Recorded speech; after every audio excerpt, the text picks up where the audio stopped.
Olá, queridos alunos, vamos iniciar então o conteúdo de citoplasma, dando continuidade ao nosso conteúdo de citologia. Eu gostaria de lembrar a todos vocês da importância de realizar a avaliação. Essa avaliação, vocês têm uma devolutiva em que vocês verificam o número de acertos, já observam as questões que não estão corretas, qual é a resposta, né, de cada uma dessa questão, e eu recebo automaticamente uma devolutiva também, e assim eu posso acompanhar o aluno que fez, o número de acertos, e todas essas avaliações serão transformadas em nota. Então, façam, não deixem de fazer.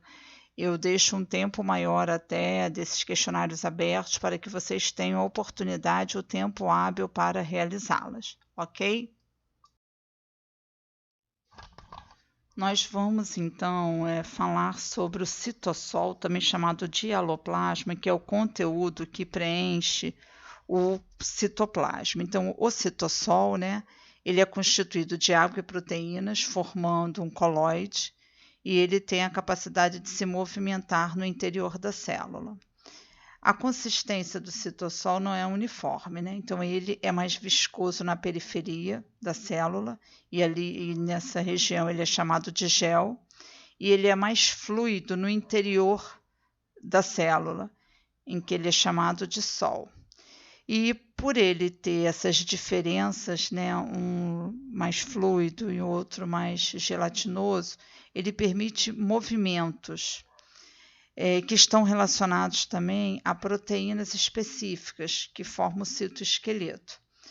Esses movimentos são chamados de movimento ameboide e de ciclose. Então, o movimento ameboide permite expansões, né, do citoplasma, e a ciclose é um movimento interno que permite também que as substâncias possam circular internamente dentro dessa região que nós chamamos de citossol ou hialoplasma.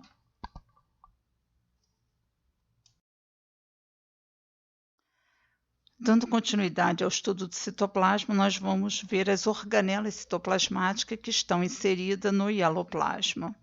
Então, quais são essas organelas citoplasmáticas? Vamos estudar os retículos, liso e rugoso, vacúolos, mitocôndrias, os plastos, especificamente os cloroplastos, centríolos, ribossomos, complexo golgiense, peroxomos e lisossomos.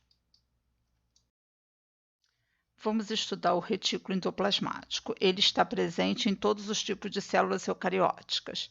É uma rede membranosa de bolsas achatadas e de canais tubulares interligados, cercados pelo citossol, né, que é aquela solução aquosa que preenche todo o citoplasma. Nós já estudamos inicialmente.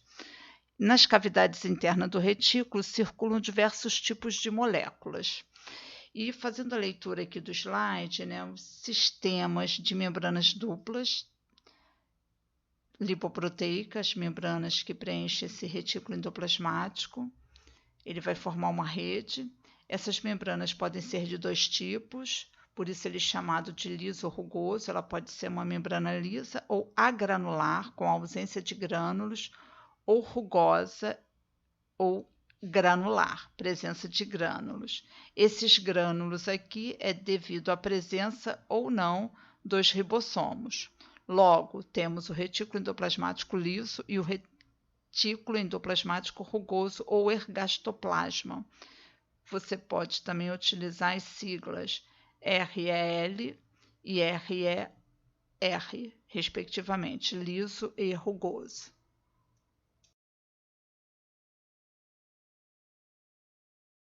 Vamos ver então as funções do retículo endoplasmático. Temos a função de realizar síntese de lipídios como triglicerídeos, fosfolipídios e esteroides. Os esteroides são os hormônios sexuais, então quem tem essa função é o retículo endoplasmático liso. Transportar substâncias, porque eles formam canais, tanto liso como rugoso.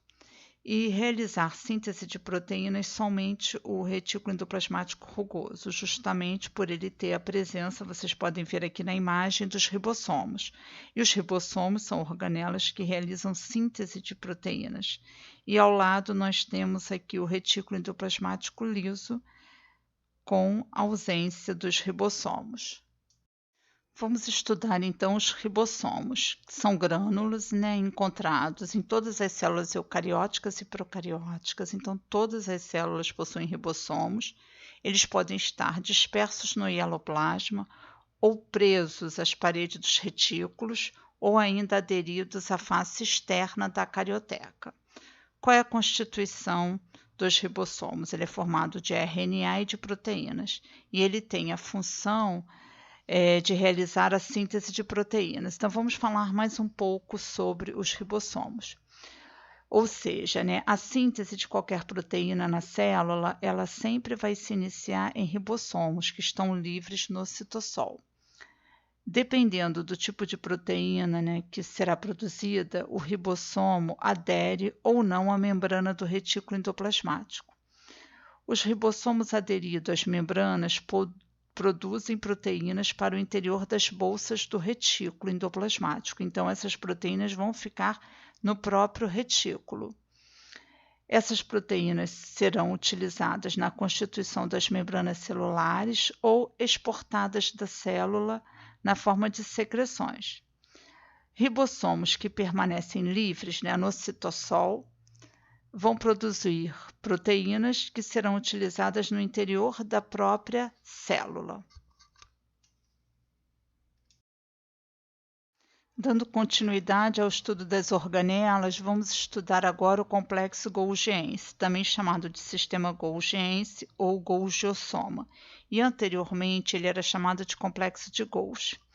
Ele é constituído por um conjunto de 6 a 20 sáculos achatados, feitos de membrana dupla lipoproteica e dispostos de forma regular. Então, esses sáculos, como se fossem essas membranas, elas ficam bem irregulares. Assim, o complexo golgiense aparece com mais abundância nas células secretoras. Sabe-se hoje que essa estrutura se relaciona ao processo de secreção celular. As enzimas com as quais o complexo de Golgi trabalha são produzidas no retículo endoplasmático rugoso. Por quê? Enzimas são proteínas e a síntese de proteína ela é feita também no retículo endoplasmático rugoso pela presença dos ribossomos que estão presentes nesse retículo. E no interior dessas bolsas do complexo de Golgi, proteínas provenientes do retículo endoplasmático granuloso ou rugoso são modificadas, selecionadas e empacotadas em bolsas membranosas. E essas enzimas, ou proteínas, terão um destino. O destino dessas bolsas pode ser o próprio citoplasma, quando elas contêm proteínas da membrana, ou enzimas para a digestão intracelular, ou o meio externo, se a vesícula contiver proteínas a serem secretadas. Então, quando a gente fala aí que uma das funções principais do complexo golgiense é a secreção celular, ele vai o quê? Secretar essas enzimas, que toda enzima é uma proteína e vai secretar proteínas. Quando nós estamos falando de enzimas que vão realizar a digestão intracelular, ou seja, a digestão dentro da célula, essas enzimas elas são empacotadas e elas vão formar uma organela, que nós vamos estudar posteriormente, que são os lisossomos.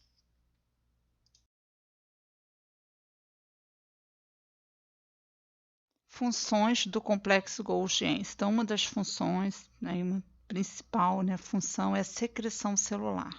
Então, muitas das substâncias são produzidas no complexo golgiense, são liberadas para fora da célula, que são substâncias úteis que vão atuar em diversas partes do organismo. Formação de acrossomo. Aqui, o acrossomo é uma parte do espermatozoide, na cabeça do espermatozoide. Então, esse acrossomo ele é rico em enzima. E essas enzimas, que são chamadas enzimas acrossômicas, ela tem por função perfurar as membranas que envolvem o gameta feminino, permitindo a penetração do espermatozoide no momento da fecundação.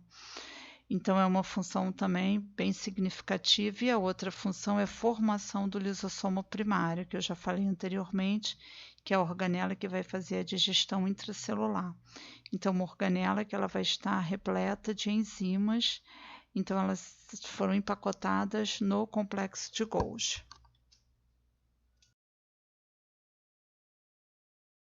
Lisossomos são bolsas membranosas intracelulares que contêm enzimas capazes de digerir grande variedade de substâncias. Então, os lisossomos realizam a digestão intracelular.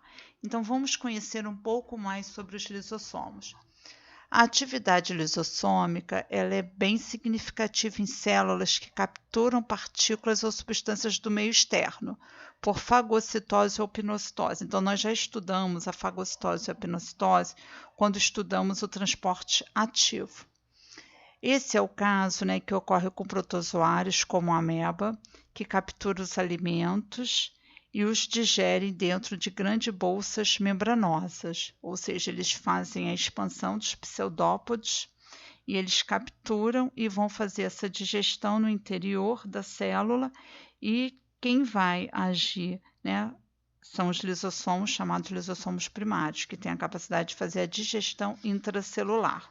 Nós também temos outras células que têm uma grande atividade lisossoma, que são os macrófagos, e certos tipos de glóbulos brancos do sangue, que capturam bactérias e outros agentes invasores, né, de nosso corpo, e eles vão fazer ali a defesa.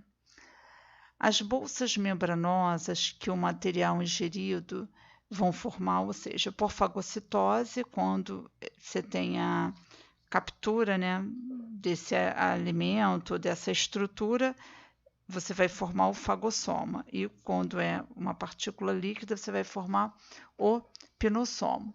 Então, esse fagossoma e esse pinossomo, eles fundem-se a lisossomos e originam bolsas maiores. E no interior, né, vai ocorrer a digestão intracelular. Essas bolsas são chamadas de vacúolos digestivos, também chamados de lisossomos secundários. Então, quando esse lisossomo ele está dentro dessa bolsa e ele começa a fazer a digestão, que nós chamamos de vacúolo digestivo, esse lisossomo agora ele é chamado de lisossomo secundário.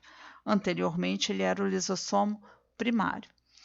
Substâncias úteis originadas da digestão atravessam a membrana do vacúolo e passam para o citossol, no qual podem ser utilizadas como fonte de energia ou mesmo matéria-prima, né, para a produção de novos componentes celulares. Agora, toda digestão tem os seus resíduos. Vamos pensar na nossa digestão em que nós formamos as fezes, que são os resíduos que precisam ser eliminados. Então, a célula que faz uma digestão intracelular, ela vai ter os restos não aproveitáveis, que permanecem no vacúolo digestivo, e esse vacúolo digestivo, né, que já foi feita a digestão, já se aproveitou que será utilizado, ele agora é chamado de vacúolo residual.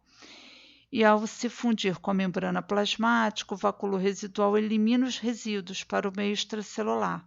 E esse processo nós chamamos de plasmocitose, ou também, anteriormente, era chamado de defecação celular, ou falamos exocitose, mas hoje nós utilizamos mais o termo plasmocitose. Vamos então agora observar esse esquema, e esse esquema ele está mostrando um resumo de tudo que nós falamos. Então, nós temos aqui na parte de baixo, né, o complexo de Golgi. O complexo de Golgi nós já estudamos, então ele secreta substâncias, e nós sabemos que o complexo de Golgi vai formar, né, as bolsas membranosas cheias de enzima, que são os lisossomos. Então, nós estamos vendo esses lisossomos aqui primário, certo? E nós estamos lá na parte de cima, né, nós temos lá uma partícula alimentar que está sofrendo fagocitose, está um meio externo. Então, ela está sofrendo fagocitose, ela entrou para dentro da célula, formou fagossomo, e do complexo de Golgi está chegando quem? Os lisossomos. Esses lisossomos vão penetrar nesse fagossomo e ele é chamado de um vacúolo digestivo. E esse lisossomo, quando ele penetra, ele vai começar a realizar a digestão, ele é chamado de lisossomo secundário. Então, ele tem partículas que foram digeridas, partículas que são necessárias vão se enquadrar lá no citossol da célula, serão reabsorvidas, utilizadas, e esse vacúolo digestivo ele passa a ser agora um vacúolo residual, e ele vai ser eliminado, que nós chamamos de plasmocitose, ou exocitose de resíduos. Então, ele vai eliminar, já fez a digestão. E aqui nós temos um exemplo de um lisossomo, que é chamado de vacúolo autofágico, em que você precisa de eliminar algumas organelas que vão ficando velhas, então ele entra na organela e faz a digestão, né? A eliminação, a destruição daquela organela. Então, nós chamamos de um vacúolo autofágico. Vamos falar de duas funções importantes também exercidas pelos lisossomos, que é a função heterofágica e a função autofágica. A função heterofágica é quando os lisossomos atuam na digestão de partículas e substâncias vindas de fora da célula. Já a função autofágica é quando os lisossomos atuam na digestão de partes da própria célula em que eles se encontram. Quando, por exemplo, pode acontecer essa função autofágica? Quando um organismo é privado de alimento e suas reservas se esgotam. Então, as células podem realizar autofagia e digerir partes de si mesma, como estratégia de sobrevivência. Os peroxossomos são estruturas em formas de vesículas semelhantes aos lisossomos, contendo certas enzimas relacionadas às reações que envolvem o oxigênio. Entre as enzimas, podemos destacar a catalase, que facilita a decomposição de água oxigenada em água e oxigênio. Então, essa estrutura ela vai eliminar substâncias tóxicas da célula, como, por exemplo, a água oxigenada.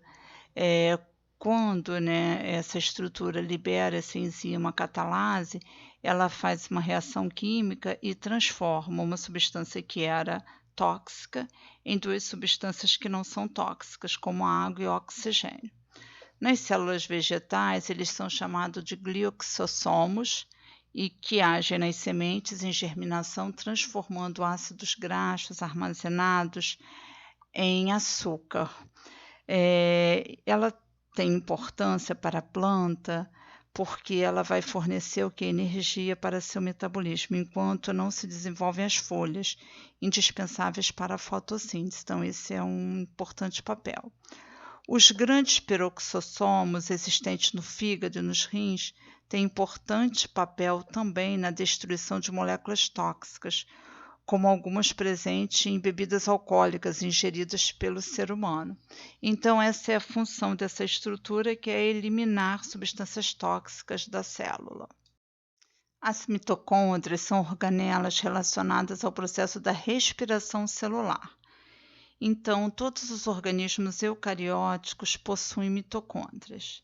O número de mitocôndrias de uma célula pode variar de acordo com o tipo de célula e de seu grau de atividade. Então, células que têm grande atividade, elas necessitam de um maior número de mitocôndrias, porque elas vão precisar de mais energia.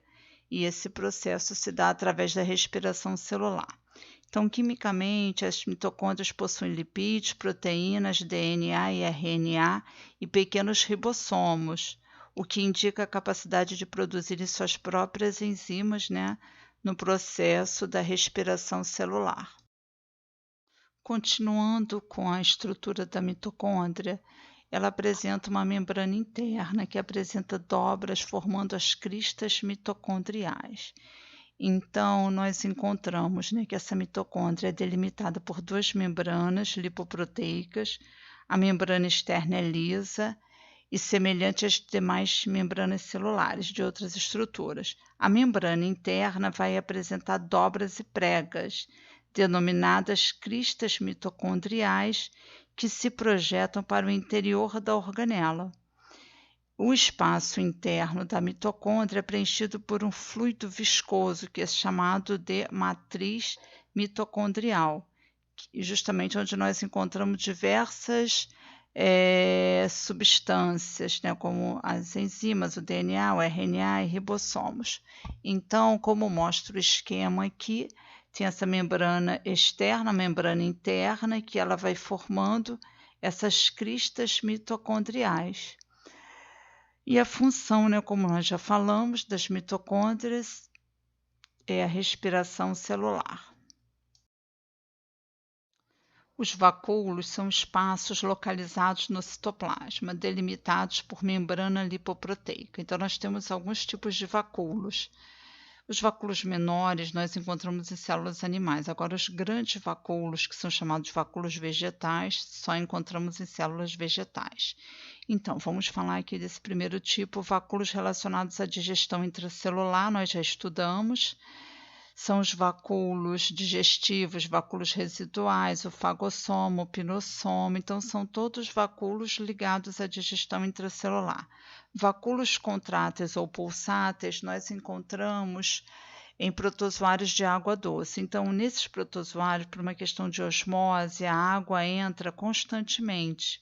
E para que eles consigam equilíbrio, eles têm grandes vacúolos que vão recolher esse excesso de água, e esses vacúolos ficam pulsando, jogando a água para fora, até porque os protozoários são unicelulares, e com isso ele mantém ali um equilíbrio.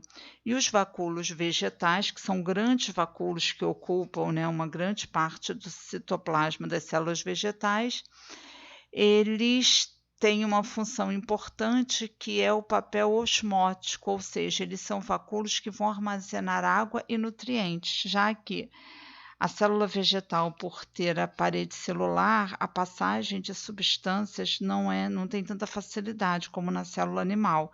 Então, esses vacúolos ficam com substâncias armazenadas e a célula vai utilizando. Então, ela mantém ali, ajuda no equilíbrio osmótico. Vamos então agora falar sobre os centríolos. Então, é uma estrutura cilíndrica encontrada em todas as células. Só não encontramos nos fungos e plantas que possuem sementes, que são as gimnospermas e as angiospermas. Esses centríolos eles são formados por um cilindro oco, e cada cilindro desse ele apresenta 9 trincas de microtúbulos de proteínas. No próximo slide nós vamos ver essa imagem, vai ficar mais fácil o entendimento. E nós temos 2 centríolos em cada célula. O par de centríolos localiza-se numa região denominada centrosomo, ou centro celular, ou seja, é o local onde nós encontramos os centríolos na célula. Ele tem papel importante na divisão celular. Então, por que ele tem esse papel importante? Porque os microtúbulos que convergem para os centrosomos puxam os cromossomos, separando-os corretamente para as células filhas. Então, ele tem esse papel na divisão celular porque ele vai justamente puxar esses cromossomos. Vamos então agora, dando continuidade aos centríolos, falar das funções. Uma das funções nós citamos anteriormente, que se relaciona à divisão celular. Outra função é formação de cílios e flagelos e coordenação dos movimentos flagelares. Então, nós vamos verificar agora a diferença entre cílios e flagelos. Os flagelos são geralmente mais longos que os cílios e ocorrem em menor número por célula. Então, o exemplo que nós temos é do espermatozoide, que é uma célula que apresenta um flagelo. Já os cílios, eles são mais curtos e ocorrem em um número relativamente maior por célula. Ambos apresentam como função a movimentação da célula em meios líquidos.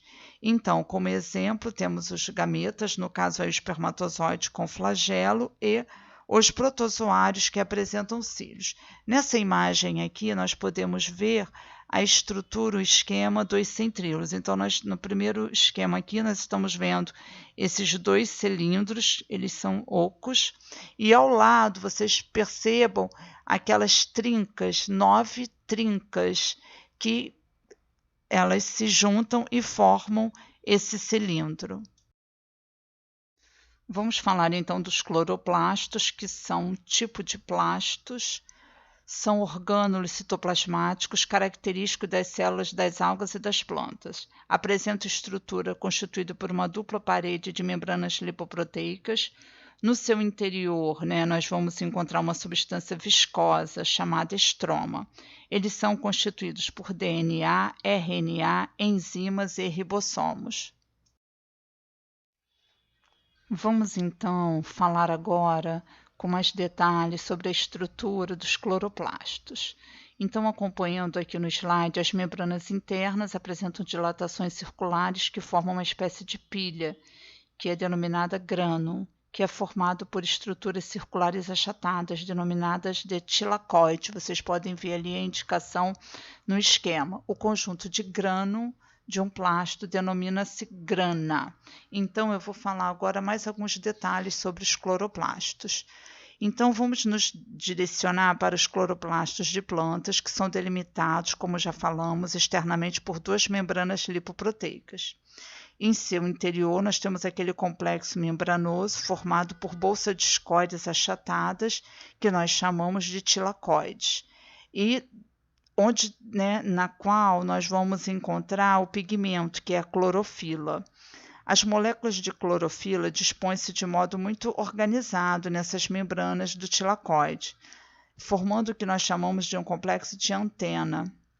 Esse complexo é altamente eficiente na captação da energia luminosa, para a realização da fotossíntese, que aí é a função dos cloroplastos.